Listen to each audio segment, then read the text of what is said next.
ఒక తల్లి మదర్ ప్రేమ ఎలా ఉంటుందంటే, తను తల్లి కానప్పుడు నేను ఎప్పుడు తల్లిని కావాలని తాపత్రయపడుతుంది.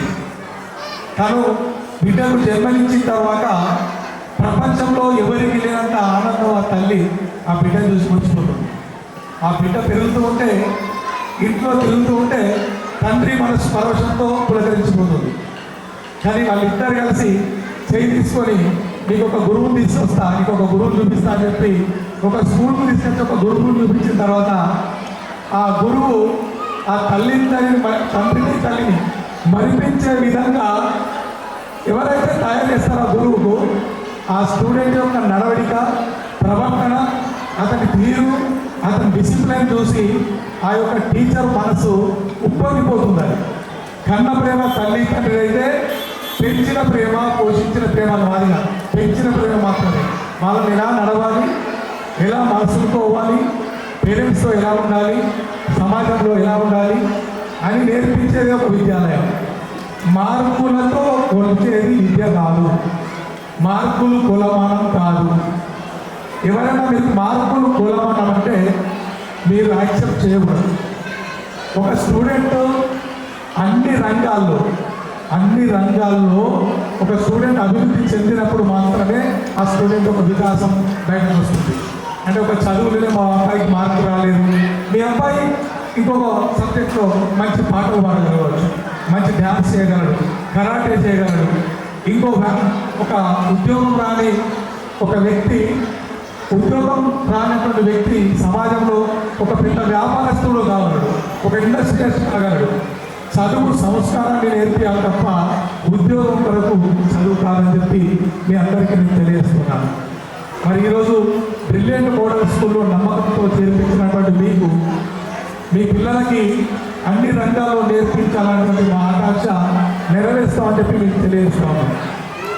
సాధారణంగా బ్రిలియంట్ మోడల్ స్కూల్ ఇక్కడ కనుక జూన్ ఫస్ట్ వీక్లో కానీ మే ఎండింగ్లో కానీ ప్రారంభమైతే మా పరిస్థితి వేరేగా ఉండేది. కానీ జూన్ 18 వరకు కూడా మా స్కూల్ పర్మిషన్ రాలేదు. 18 పర్మిషన్ వచ్చిన తర్వాత 18 నాడు మా స్కూల్ ఓపెన్ చేయడం జరిగింది. అయినా సరే ఇంతమంది తల్లిదండ్రులు జూన్ 18 వరకు వెయిట్ చేసి మా పాఠశాల ఇక్కడ వస్తుందని తెలిసి 18 వరకు వెయిట్ చేసి కూడా చేర్పించి చూడండి. మీ యొక్క గొప్ప మనసుకు నమస్కారం తెలియజేస్తున్నాను. మీ యొక్క గొప్ప మనసు అది నా పైన ఉన్న విశ్వాసం చెప్తున్నాను కదా, మా గొప్పతనం కాదు, అది మీకు మా పైన ఉన్నటువంటి విశ్వాసం, అది మీ గొప్పతనం చెప్తున్నాను. మరి ఈరోజు ఆ 18వ తేదీ ప్రారంభమైన స్కూలే అన్ని రకాల టీచర్లు అపాయింట్ చేయడానికి ఎంత కష్టమవుతుంది మీకు తెలుసు. అయినా సరే అందరినీ అపాయింట్ చేసి మధ్యలో ఇబ్బందులు వస్తే కూడా నిలదొక్కుకొని మరి ఈరోజు మీ పిల్లల్ని నేను బాగా ఏదో చెప్తున్నాను కాదు, ఉన్న స్థితి నుంచి ఉన్నత స్థితి తీసుకురావడం. అంటే before brilliant model school, after brilliant model school, అదొకటి మాత్రం చెప్పగలుగుతా. మీరు కూడా బ్రిలియంట్లో రాకముందు మీ పిల్లలు ఎలా ఉన్నారు, బ్రిలియంట్ వచ్చిన తర్వాత ఎలా ఉన్నారని మీరు మనసులో ఆలోచించుకొని బ్రిలియంట్ స్కూల్కు ఆశీర్వదిస్తే సరిపోతుందని చెప్తున్నాను. ఎప్పుడు కూడా పిల్లలకి మనం ఇవ్వాల్సింది ప్రేమ, ఆప్యాయత, అంతేగాని ఒక దేవుడిచ్చిన వరం లాంటి పిల్లల్ని ఇంట్లో పేరెంట్స్ ఎప్పుడు చీదరించుకోవడం జరగకూడదు. మనకెన్నో సమస్యలు ఉంటాయి, వ్యాపారంలో కావచ్చు, ఉద్యోగంలో కావచ్చు, తర్వాత ఏదో రకమైనటువంటి వ్యాపారంలో మనకు కొంత చిరాకులు వస్తూ ఉంటాయి. పిల్లలు స్కూల్ నుంచి రాగానే మన పేరెంట్స్ అంటే లేడీ పేరెంట్ ఉద్యోగస్తురాలు కావచ్చు, మేలు కావచ్చు, బయట ఎన్నో సమస్యలతో వచ్చినటువంటి పిల్లలు ఎదురుగా వచ్చినప్పుడు చాలామంది వాళ్ళని పక్కన నెట్టేయడం, నీకు పని లేదని చెప్పడం, స్కూల్లో గురించి పుస్తకాలు ముందు పెట్టిన డౌట్స్ అయితే అడిగినప్పుడు వాళ్ళని చేదరించుకోవడం చేస్తే ఆ పిల్లోడికి తండ్రి మీద నెగిటివ్ అభిప్రాయం వస్తుంది, తల్లి మీద నెగిటివ్ అభిప్రాయం వస్తుంది. చిన్నపిల్లలు ఎప్పుడు కూడా మనం గమనించాల్సింది ఏంటంటే మనం ఏం చెప్పినా వాళ్ళు వినరు, మనం చేసింది చూసి వాళ్ళు నేర్చుకుంటారు. మనం ఎలా చేస్తామో వాళ్ళు అనుకరిస్తారు, మనం అబ్జర్వ్ చేస్తూ ఉంటారు, మనం ఎలా మాట్లాడతామో చూస్తూ ఉంటారు, మనం మాట్లాడిన పదాలను తెల్లారి వేరే వాళ్ళతో ఉపయోగిస్తూ ఉంటారు. మీరు కనుక ఫ్యామిలీ వాల్యూస్ విషయానికి వస్తే మీ పిల్లలు మిమ్మల్ని గౌరవించాలంటే మీ ఇంట్లో ఉన్నటువంటి మీ తల్లి తండ్రిని కానీ మీ అత్తమామని కానీ సంబోధించే ప్రవర్తన, పిలిచే ప్రవర్తన మీరు అని గౌరవంగా పిలిచడం అలవాటు చేస్తే మీ పిల్లలు కూడా మిమ్మల్ని మీరు అని పిలుస్తారు. ఇది మీరు కావాలంటే గమనించుకోవచ్చు. ఇవన్నీ ఎందుకు చెప్తున్నారు సార్ స్కూల్ గురించి అంటే, స్కూల్లో టీచర్లు పాఠాలు చెప్తూ ఉంటారు, దానికి ఇక్కడ చెప్పాల్సిన అవసరం లేదు. మేము ఇది చేస్తున్నాం అది చేస్తున్నాం అని. మేమేది చేస్తున్నామో మీ అందరికీ తెలుసు. ఇక్కడ ఇవి ఊకప్పుడు ఉపన్యాసాలు ఇచ్చిన వర్క్ అనేది మాత్రం మీ దగ్గరకు వస్తుంది. నేను చెప్పేది ఒకటి, ఒక పేరెంట్ పిల్లలతో ఎలా ఉంటే పిల్లలు పైకి వస్తుందని చెప్తారు ఇక్కడ మీద. ఆ పేరెంట్ కనుక స్టూడెంట్ ఇంటి దగ్గర అబ్జర్వ్ చేయకుండా ఏదైనా చెడు మాటలు కనుక ఇంట్లో ప్రయోగించినట్టయితే, మాట్లాడినట్టయితే ఆ ఎఫెక్ట్ పిల్లల సైకాలజీ ఎఫెక్ట్ పడుతుంది. సేమ్ పదాలు మీ ఇంటి పక్క వాళ్ళ మీదో ఆ పిల్లల మీదో వాడుతూ ఉంటారు. మీరు పిల్లల కనుక సమయం ఇవ్వకపోతే, తండ్రి ఇవ్వకపోతే తల్లి దగ్గరికి వెళ్తాడు, తల్లి కూడా సమయం ఇవ్వకపోతే ఇంట్లో నుంచి బయటకు వెళ్తాడు, బయట పక్కింటి వాళ్ళ సమయంతో వాళ్ళతోటి గడపడానికి ప్రయత్నిస్తాడు. కాబట్టి మన పిల్లల్ని మనం దూరం చేసుకోవాలంటే ఎప్పటికీ కూడా వాళ్ళకు నేనున్నాను అనే ధైర్యాన్ని మీరు ఇస్తే చాలు, నేను నీతో వాళ్ళ సమయాన్ని గడుపుతాను ధైర్యాన్ని మీరు ఇస్తే చాలు. మిగతాది మేము ఇవ్వడానికి సిద్ధంగా ఉన్నాం. ఇంట్లో 1 hour నేర్పించడానికి సిద్ధంగా ఉన్నారా? ఉంటే ఒకసారి చెప్పండి. ఉంటాను మీరు ఉంటే ఒక 1 hour మీ పిల్లల గురించి. మేము 8 గంటలు 6 నుంచి 8 గంటలు నేర్చుకున్నాం. ఒక 1 hour మీరు ఇవ్వండి. మీరేం చదువు చెప్పక్కర్లేదు, స్కూల్లో ఏం చెప్పినో మీరు కనుక్కోండి. మీకు ఏమైనా ప్రాబ్లమ్స్ ఉంటే స్కూల్కి వచ్చి టీచర్తో మాట్లాడండి, ఇన్ఛార్జ్తో మాట్లాడండి. ఇన్ఛార్జ్ సబ్జెక్ట్ టీచర్తో అవసరం ఉంటే ఇన్ఛార్జ్ పిలుపాలి చేయండి, సబ్జెక్ట్ టీచర్ పిలుచుకొచ్చి మీతో మాట్లాడించే అవకాశం కల్పిస్తూ ఉంటాం. అది ఒక్క రోజు కాదు, ప్రతిరోజు. ఒక్కరోజు ఏదో పేరెంట్ వస్తున్నా కాదు, ప్రిపేర్ అవ్వడం కాదు. బిల్డెంట్స్ కూడా ఎప్పుడు కూడా పేరెంట్ ఆన్సర్ ఇవ్వడానికి ప్రిపేర్ అవ్వరు. వాళ్ళ ట్రైనింగ్ ఉంది. ఇప్పుడు మీరు గమనించారు, ఈ స్కూల్ డయాస్ ఎవరు నడిపింది? పిల్లలు నడిపినా లేకపోతే టీచర్ నడిపినా?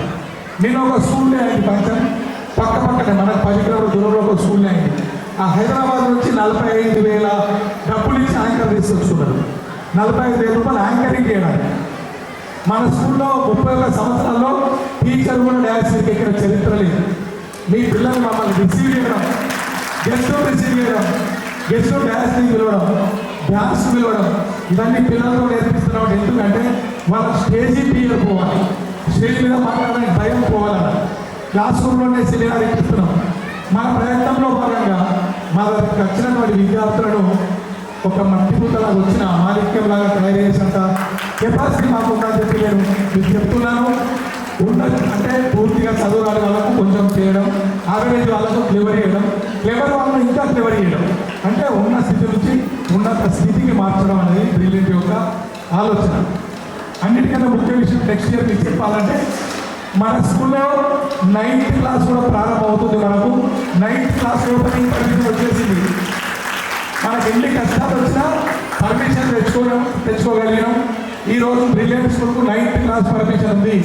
అంటే నెక్స్ట్ ఇయర్ 9th ఉంటుంది, ఆ నెక్స్ట్ ఇయర్ 10th క్లాస్ ఉంటుంది.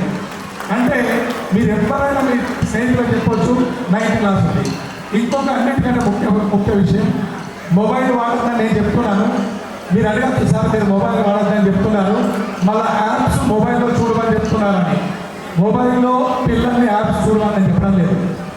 పేరెంట్స్ కనుక డౌట్స్ వస్తే నెక్స్ట్ ఇయర్ ఇచ్చేటువంటి బుక్, ఆ టెక్స్ట్ బుక్ వర్క్ బుక్ ఏదైతే ఉందో మీకు ఒక నంబర్ ఉంటుంది.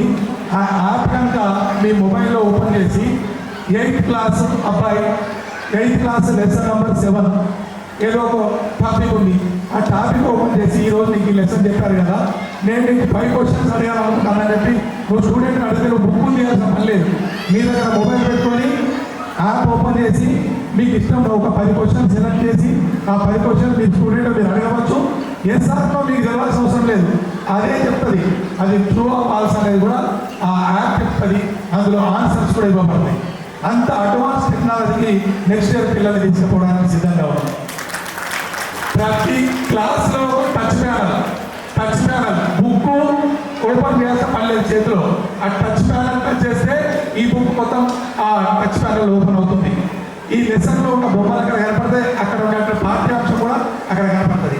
అంత అడ్వాన్స్గా మన పాఠశాలను తీసుకెళ్ళడానికి మనం సిద్ధంగా ఉన్నాం. మరి మీ యొక్క అభిమానానికి థ్యాంక్ యూ సో మచ్. మరి ఇంకెక్కువ మాట్లాడాలంటే బాగుండదు, మన చాలా రోజుల తర్వాత దొరికింది కాబట్టి మీరు నా మనసులో ఉన్న మాటలు మీరు చెప్తే ఇక్కడ 100 మంది ఉంటే అది 1000 మంది పోతారనే విషయం నాకు తెలుసు. కాబట్టి మరి ఇలాంటి శుభ సమయంలో నా మనసులో ఉన్న మాట మీతో పంచుకోవడం అనేది నాకు అవసరం. కాబట్టి మరి మీకు ఇప్పటికీ మీరు గమనించినట్లయితే నాకు ఒక మెసేజ్ చేయండి సార్, మీ బ్రాంచ్లో మన బ్రాంచ్లో ఈ ఒక చిన్న ఇష్యూ ప్రాబ్లం ఉంది.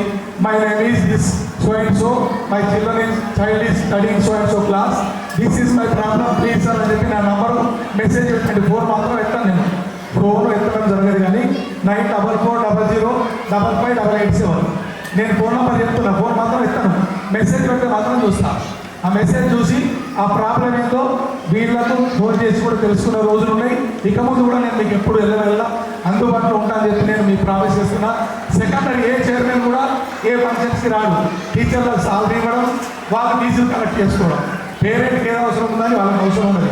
ఎక్కడ కార్పొరేట్ సంస్థల్లో, నేను ఇక్కడ పాఠశాల గురించి మాట్లాడలేదు, కార్పొరేట్ పాఠశాల ఓనర్ మీకు ఎక్కడ కలవడు. నేను ఇక్కడ వ్యక్తి ధర్మారం, ఎలగట్టూరు అన్ని స్కూళ్ళని కూడా సరౌండింగ్లో ఉన్నాయి.